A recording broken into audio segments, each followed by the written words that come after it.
Here we go, first print. Look at that. It was so easy to set up. One of the many nice features on this Endor machine is on the side of the display there's two USB ports, and that's where you can load in your programs. And it's just a feature-rich machine. It's a very solid build construction, unlike the earlier ones where the gears and the tracks got clogged with material. This is completely sealed. It's a very heavily built. Even the print head is a big print head. Feed stabilizer here. I'm just booting up the machine, and it's got the welcome screen. And the home button shows the machine's been idling, it's not heating up, the fan's not on, nothing's going on. And it's got all kinds of tools in there. This is how you get your data off your either locally within the machine or a USB. You got all kinds of variable tools here to play with. You can do your presets for your temperatures, and very easy machine to use, just touchpad. So this is the menu panel, and I push the tools and you can see there's all kinds. You can have brightness of the screen, you have language. I like the equipment self-test, goes through a whole series of routines. And then you've got a network button, and then you set up your network. If you have a camera, you can add a camera to it and back to the system. There's lots of options there.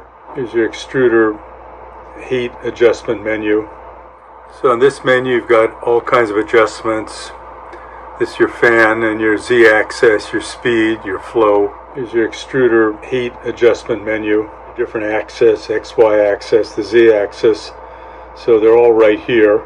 So the Endor is self-calibrating. There's a little finger that sticks down. It gives it the height in a grid pattern. Measures about 30 positions, I believe, or more. And you can see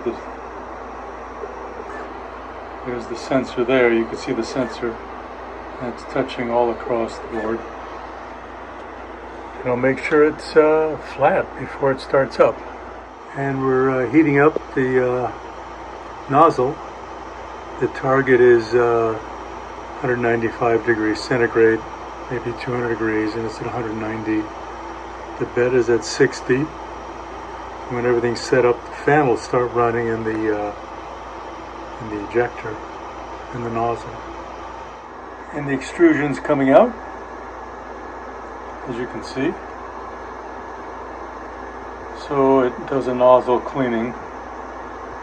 Squirts about 3 or 4 inches of that out of it before it actually starts printing. It's a whole automated routine. So it's laying down its first bead here. This is usually pretty rough, and it builds on top of it. It's got double fans to keep the head. Here we go, first print. Look at that. It was so easy to set up. And it's quiet, you barely hear it operating. I'm using the initial PLA that was supplied with the machine.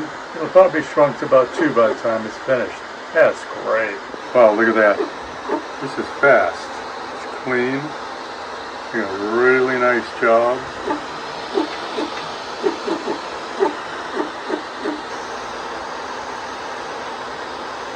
So it's making a beautiful build. As you can see how much it's built up. And we're about 1/3 of the way through the build here. Look at that, taking shape. It's doing good. So there is the finished product. Look at that. How beautiful that is, huh? And you can see how smooth the finish is. That's because we ran it at a very slow speed. Let the layers build up. Built with a lot of layers. But that's what you get if you want a quality print. You do it faster.